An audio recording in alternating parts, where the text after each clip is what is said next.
Right now, all the facts point to economic collapse by 2035. In this video, I'll go over the 3 reasons why, as one researcher said, if you're under 50, your 401k is already dead. At the end of this video, I'll share what I think are the best ways to protect yourself in a collapsing economy.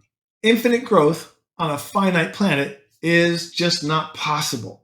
We've built our entire economy, our world systems, and our expectations and beliefs around the idea that we can just grow forever. The only thing that just grows forever until it consumes everything in its path is called cancer. And we don't want to have economic cancer. The fact of the matter is that right now we have dug the easiest gold. We have mined the easiest metal. We have found the easiest oil. And we've taken all the biggest fish out of the ocean. We've cut the biggest trees. And so what does leave us with?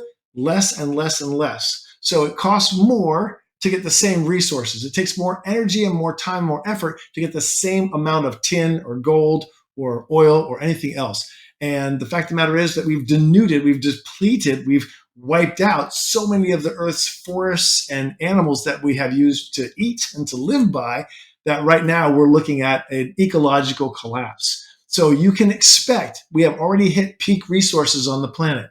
Now, I'm not one of these guys that says, oh my God, we're running out of everything. We're not running out of it today, but it's happening quickly because once you hit a peak, while population goes up, consumption goes up, material resources at some point peak and go down. In fact, they're already saying we've hit peak oil and gas. It doesn't mean it's going away today. We've just backfilled the need with solar, wind, nuclear, and other things, including efficiency, so that we haven't really seen it yet in the marketplace. But you can expect energy prices to begin to go up and up and up, especially in the US, where we've decided that, as our government has decided, that we no longer want renewable energy, battery storage, and microgrid work. So you can expect your bills, your heating bills, your electricity bills to keep going up. Life's going to get more expensive. And that impacts every single bit of the economy. But so does declining resources of trees. Lumber gets more expensive when there are fewer trees, right? Or when the forests burn from climate collapse. And those kinds of things are happening, like 15 million acres a couple of years ago in Canada. So as these things happen, stuff gets more expensive, which means that we're going to make a shift. So that's number 2. Since everything is going to get more and more expensive, right? We've already seen this happening. Inflation is back.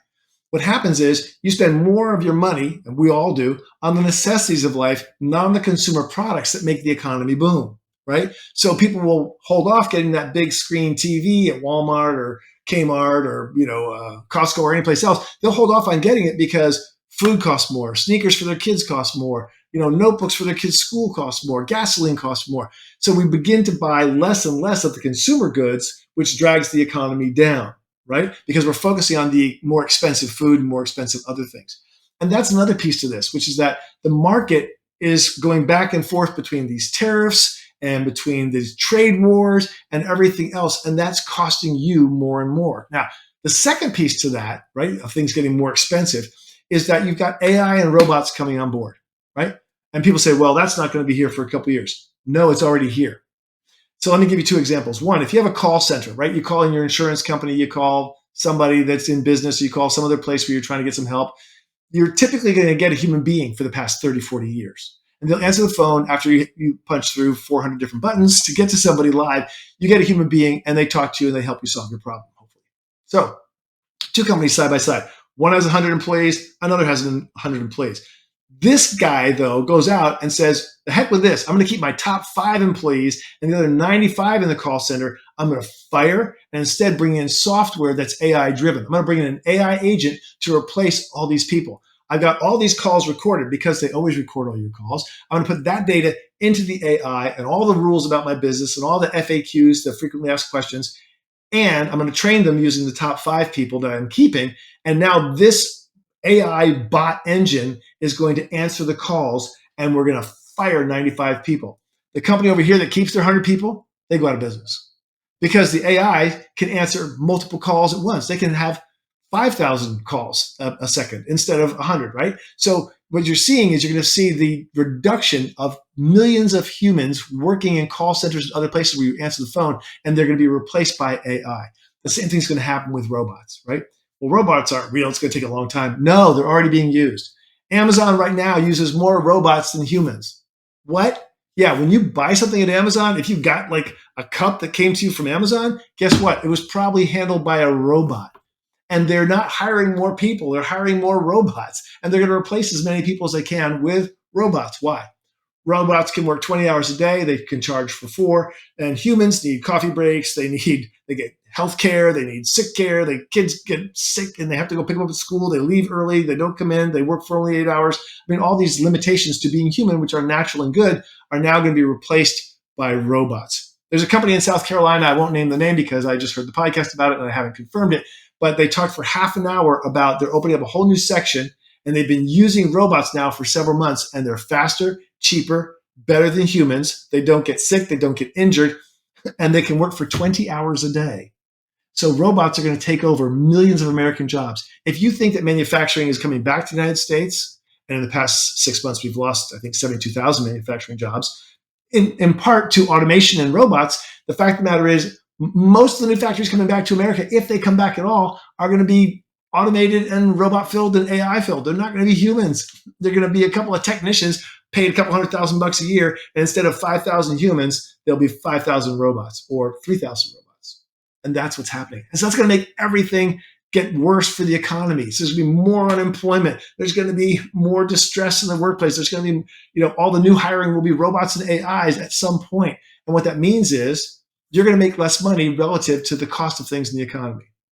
And what that means is, again, less consumer products purchased, fewer choices, and more expense. That's going to hurt the economy radically. And the companies that are laggards, the ones that are last in getting AI and robots and automation on board, they're going to go out of business. Millions of companies around the world will go out of business because of AI and robots. But others will just continue to grow their market share and get larger. So that's going to be very difficult. Now, the third thing is climate and ecological collapse. And I know a lot of people are like, wow, it's not true. It's not real. Well, let me tell you what. I've talked with some of the top scientists in the world personally. I work with them on a monthly basis. And I can tell you, climate change is real. It's an existential threat to our environment, to our ecology, and to our planet for humans, right? Could other animals live in a world that's twice as hot? Sure. Could humans? No. We can't grow food is the problem. So let me break it down for you real fast. We've already passed that magic 1.5 that they said we had to stay below to keep human civilization stable. That's gone. It's in the rearview mirror. We have baked in, we have guaranteed plus 2.4 according to the top scientists. What's plus 0.24 Celsius mean? It means that you're going to lose about a third of your food, which means that food gets more expensive, right? Because if there's 10 people buying 10 apples, everybody gets an apple. But if there's 10 people wanting 4 apples, then that's all there's left. Then those apples are going to be really pricey. And guess what? You're probably not going to get one. That's just how capitalism works. And so the fact of the matter is that climate's going to be more expensive, more disasters, less insurance on homes in California and Florida to start. Again, the whole Gulf Coast eventually. So insurance prices are going to go through the roof. Cost of rebuilding materials is going to go up. But remember, we're losing trees. Metal's more expensive. So that's going to go through the roof. Government's not going to backfill that. I think the president has pretty much shut down most of what FEMA's doing. So you can expect to be on your own, which means you won't be able to replace your home, which means you may not be able to buy a home. And remember, if you can't get insurance on something to buy a home, the banks won't lend you the money. You can't get a house. You can't buy a house. So all these things begin to spiral and interact with each other to make the costs go up. The worst, though, is that at 3 degrees Celsius, which we're predicted to hit between 2050 and 2060, what will happen is we're going to collapse most of food. Like 60 to 70% of food could collapse at 3 degrees Celsius.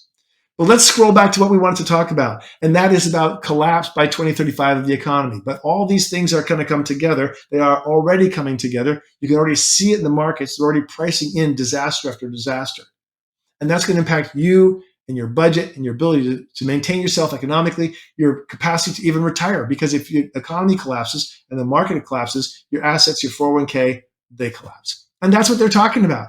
I'm just bringing it to you. I'm just a messenger. You can go out and do your own research. But if you look at these 3 or 4 things that I've mentioned today and you go out and check them out online and do some serious deep research, you're going to find I'm right down the middle of the bowling alley and spot on. So we're facing a huge thing. Now, one extra bonus piece that I haven't talked about. Government. Government is usually the backstop against all these. They can invest in companies. They can invest in industries. They can use the tax code to make companies do more of this or more of that, to hire more people, all of these things. The challenge right now is our government has over $35 trillion in debt. And the last big, beautiful bill that was signed by our government is going to add $2 to $3 trillion a year in additional debt over the next 10 years. That's massive. The government will have no capacity to deal with disasters. the government will have no capacity to arm itself against climate, to do those big, expensive things that governments do that we can't do ourselves. This puts us in a very precarious position. So I know that's kind of negative, but I want you to hear what's going on out there in the big world in those areas that I kind of read through and distill every week and try and understand just for you. This podcast is called Life Success Tools. My mission is to help you have a happier, healthier, better, more fun, more fulfilling life. And part of that is bringing you hard truths sometimes. But the fact of the matter is, you have to do what you can do to take care of yourself. Here are 3 things I would recommend. Number 1, stay healthy. A healthy person has 1,000 dreams, but a sick person has 1. That's just to get well. If our economy is declining, if the government's got to cut back money, if insurance agents are going to go through the roof with their pricing, you're going to get less health care. So stay healthier. That means eat better, get 8 hours of sleep, take care of your fitness, take care of your well-being and your mental and psychological and emotional well-being as well. Number 2, community. You need resilient community. In hard times, you need community. In easy times, you can just float around the world, live in this city, live in that city, have your way with the world, have fun, whatever. But in hard times, it's community that matters the most. It's you, your family, your neighborhood, your community, whatever that looks like, and the friends and family that you know. Smart, happy, successful, positive, resilient people. Build that community now. You're going to need it in 10 years. Okay? And what's the third thing? The third thing is this. Shift your idea from consuming stuff, expensive, big TVs, vacations, whatever. Maybe begin to shift your idea now more towards quality of life. The things that make you happy. Right? They've shown that if you buy a big screen TV, you're really happy for about 2 weeks, and then you just kind of integrate it into your life and you've forgotten about it. They found that if you buy a brand new car, as much as you might want one, that flashy, new, beautiful, amazing car with the amazing stereo and everything else, the truth of the matter is, after a couple of months, you're no more happier with the car than you were with your old car, unless your old car broke down, in which case you probably need a new one. But the bottom line is, focus on the things that bring you happiness and joy, well-being, and fulfillment long-term. Those are your relationships, those are your health, that's your fitness, that's your well-being, things that make a difference in your life on the inner, because the outer is kind of hitting the fan across the next 10 years. So focus on the things that make you happy and the people that make you happy and the people that you love. And doing things that you love with people you love, that's like a double bonus. So that's my wish for you. Take this information, do your research if you want, keep watching these videos. In fact, I made a video that's going to really help you. It is 32 most important life success tools and skills. It's a total game changer. We'll put a link to the video down below. Go watch it. I want your feedback. And if you'd like, there's a tip at the end where you can get the checklist of the 32 most important things you can do for your life.